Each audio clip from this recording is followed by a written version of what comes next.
Hello and welcome to the Weekly Nightmare on the Grueling Truth. I'm your host, Alex Gray. We're going to talk about the upcoming game between the Northern Kentucky Nightmare and the River City Raiders this Saturday night at Family Arena in St. Charles, Missouri. I am here with a few people. I got Lin Hart, Jr., the owner of the River City Raiders.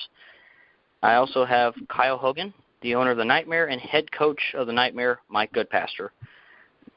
And we will start with Lin Hart, Jr. Mr. Hart, what will the fan experience be like this Saturday night? I think it's going to be a great fan experience, guys. First of all, thanks for having me. Did want to clear up one thing. I'm the vice president and general manager. Kenny Nowling is the owner of the River City Raiders, but we're known through our Fight Hard MMA promotion for putting on a great family fan experience, and I think that's exactly what's going to go on this Saturday night when the Raiders host the Nightmare. All right. Thank you for the correction there, sir. What made you want to take over the Raiders? We've been working on this project for a couple years behind the scenes, myself, Kenny Nowling, John Knoll, our scouting director and defensive coordinator, and Corey Bethany, our head coach. We've all been involved in arena football and indoor football for the last, 10 to 15 years. And the thing was, we've all traveled to other cities to do it, and we had an opportunity to do it right here in our hometown. Myself, John Knoll, and Corey Bethany were all briefly teammates for one moment in time here with the Show Me Believers back in the day, and we've gone our separate directions with football and indoor football specifically, and now we're here working within an organization here in our hometown.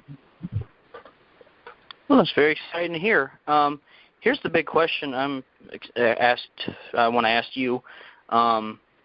With the Rams leaving St. Louis, and honestly, I was very heartbroken to hear about what happened to the city and how they lost their team.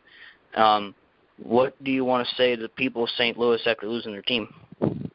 Well, we're definitely not on the NFL level, but one thing that we've done is we've welcomed all Rams season ticket holders to exchange their season tickets for River City Raiders season tickets. It gets back to what your initial question, what kind of experience can they have, and we expect to put a competitive football team on the field that wins football games, and we think all those Rams fans can come on over and help fill our building and get a great indoor football experience and a great family and fan football experience as well.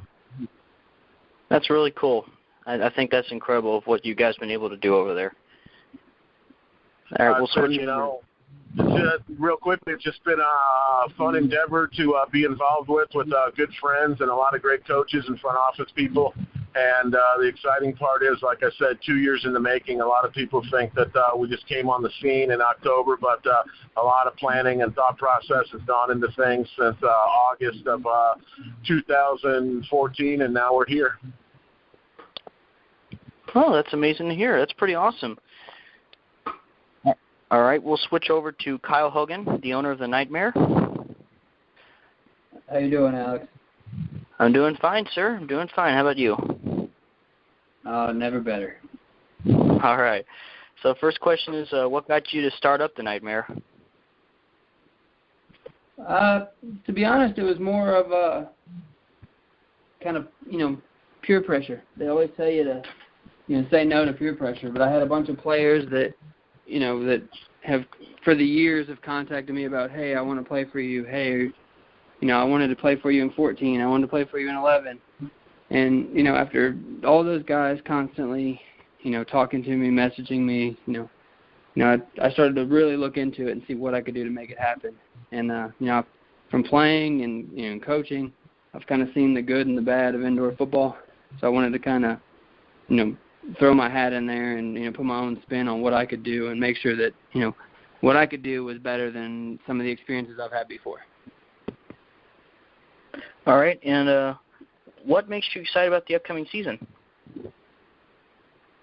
I think, in all honesty, just being able to play football again. I mean, being with the team that I was with in 2014, and then going and having a full year of no indoor football and watching the AFL on TV and, with coaching high school ball and everything like that. I think being able to get back into the games, not as much the business aspect of it, but more, being on the field and being able to go through the game day, everything you go for preparation and everything you actually go through with game day. That's what excites me the most. Well, that's pretty cool. So what are your main goals overall? I think number one, it's just kind of put the best, put the best team I can put on a field, as possible. I've looked at, countless number of hours of film on players who've sent us film, and one thing we did this year that was a little different is we only did one tryout, where some of these teams are doing more than one. I felt like I had a good enough grasp on talent, in the area, and then, with the players we did have at the tryout and watching all the film that's been sent over, I think, we were able to, kind of get enough talent in that we can kind of show people what the state of Ohio can do as far as football and putting, Cincinnati especially back on the map with football in general. Well, that's definitely a very big excitement, and I certainly can't wait. Mr. Mike Goodpaster, the coach of the Nightmare, I'll turn to you now. How you doing, Alex? I'm doing great. How about you, sir? Oh, as I've never been better, but I'm lying because I got a torn meniscus in my knee. But go ahead. Ouch! Hope you get better soon. All right. Can you give us a quick background of your coaching career, or what have you done over your entire career? Mainly a high school coach up till about 5 years ago when I became the defensive line coach for the Northern Kentucky River Monsters. Coach Hogan was the wide receivers coach. Won a regular season league championship. Got screwed over by Andrew Haynes. Ended up being the fourth seed in the playoffs, but everybody's got one of those I got screwed over by Andrew Haynes stories. Mm-hmm. Then went on to become the Evansville Rage head coach. We went 9-3, qualified for the playoffs there. The next year we went to Owensboro, still the Rage, just changed the locale. Went 7-3. We'd have been qualified for the playoffs there. The only problem is both of those situations, our owner did not have enough money to send us to a playoff game or to home or to even host a playoff game. The year after that, I was named the defensive coordinator for the new Northern Kentucky River Monsters. We lost our starting quarterback, as you know, Jared Lorenzen, after week 2. Started off season 2-1. I was then promoted to be the head coach. We were sitting at 2-3. Won our last 5 games to make it to the conference championship game. Lost a close game in Marion. And I'm also a private football coach. Check me out on Coach Up, #1 private coach in the Midwest. Wow, that's pretty cool. Well, what are you excited for this season? What was that? What are you excited for this season? Well, I mean, just the other day, Kyle got us a sponsor from Substation, so that means I get a free sub every time we go on the bus trip.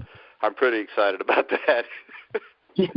That's a good deal. But seriously, I mean, that, of course, was a shameless plug for the Substation in Florence, Kentucky.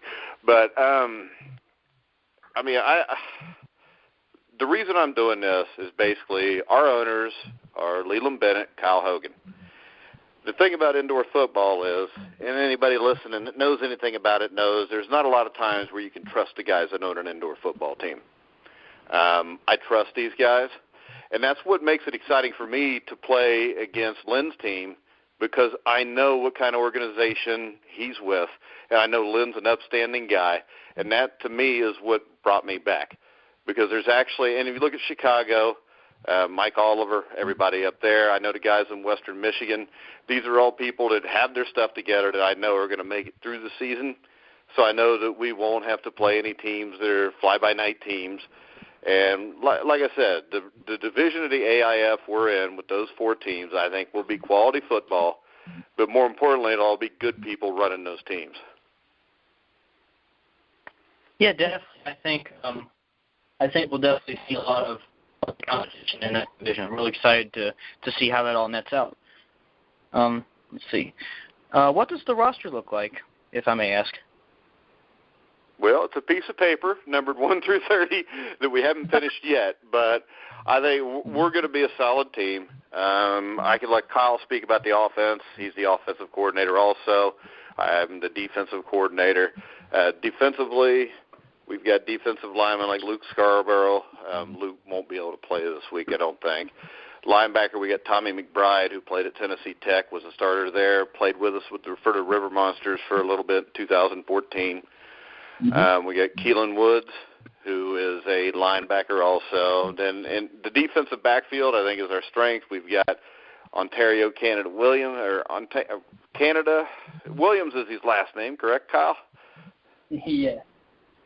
Sometimes I'm bad with names, even though I've known Ontario for a while. But he really stepped up and played well for us, especially in games where we got guys hurt in 2014, so he's back to play. And I think what'll be one of the best defensive players in this league in T.J. Harris. I think he had 8 or 9 interceptions in just like 6 or 7 games for us with the River Monsters in 2014. So then we've got a guy like Kyle James who can play almost any position offensively or defensively. And Kyle, you want to speak on the offense a little bit? Yeah, I think I think some people will be surprised when they see the roster, that have been around these leagues before. I know, Lin and these guys with River City weren't with us before, but they know some of these names. But I've added a lot of veterans, which was, surprising to me that I was able to get some of them because, mostly when you get a veteran, you get guys that are looking for the best team, best situation, but some of these guys just wanted to reach out and, like I said, they enjoy playing for me and Coach Goodpaster, and that's what they want to do.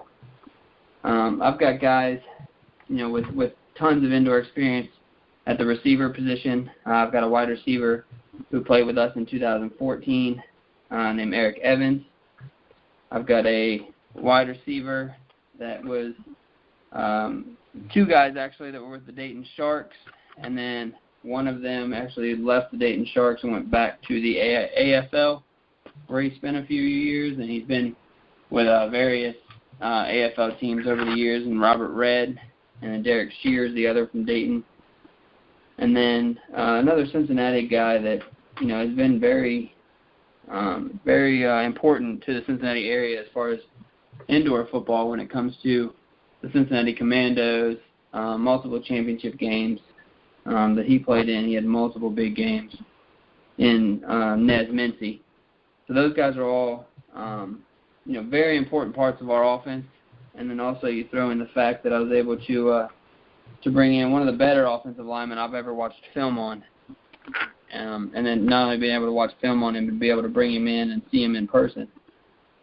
Rick Schmeeg out of Purdue, probably one of the most just physically talented offensive linemen I've seen, and and smart to go with it. So I think that really speaks leaps and bounds of what me and Coach Goodpaster are able to do when we break down film and we pick and choose who we want to bring in. Well, that sounds really exciting. I think that's really great. I obviously remember the Cincinnati Commandos and how great of a team that was, and it's going to be exciting to see how this team plays as well. Is Lin Hart still there? Yep, I'm still here, guys. Alrighty. I forgot to ask you one question. What does the roster look like over there, if it's okay to ask? Yeah, most definitely. The roster's looking good. We've got a good mix of veterans and young players, as you're familiar with the industry. Getting a start in November is kind of a late start, but we took a similar approach as Northern Kentucky did. Basically had one official tryout, and everything else was basically a workout. We had a good handle on who we wanted, and we also, like those guys, have connections, and we're able to watch film and attract some decent players as well on our offensive line. Casey Geiger will be back with us, and he's played here locally for a while. Just recently signed Kyle Toole, who will most likely be the starting quarterback on Saturday. DeAndre Jackson, a veteran wide receiver. On defense, got some guys there. Kyle Walker's former All-American linebacker at SIU Carbondale. Halen Jacobs is a nice linebacker defensive end type that we got out of Central Methodist University, and that's where myself and John Knoll both graduated from. So we got a guy out of our alma mater there, and just got a lot of competition going on in the defensive backfield as well with Brian Lowry, Marcus Dickerson, and Marcus Cotton. Oh, that's really good. That's really good. I think we got two really good football teams that are going to play a great game Saturday night. And once again, that is Lin Hart Jr., Kyle Hogan, and Mike Goodpaster. Thank you guys for being on the show today. Appreciate Thanks for having us on. Thanks, Alex. Hey, anytime, guys, anytime. Anyway, this is Alex Gray. You've been listening to the Weekly Nightmare here on The Grueling Truth, where legends speak. That'll be the Northern Kentucky Nightmare and the River City Raiders playing this Saturday night at Family Arena, and we will see you next time. Let's play some football.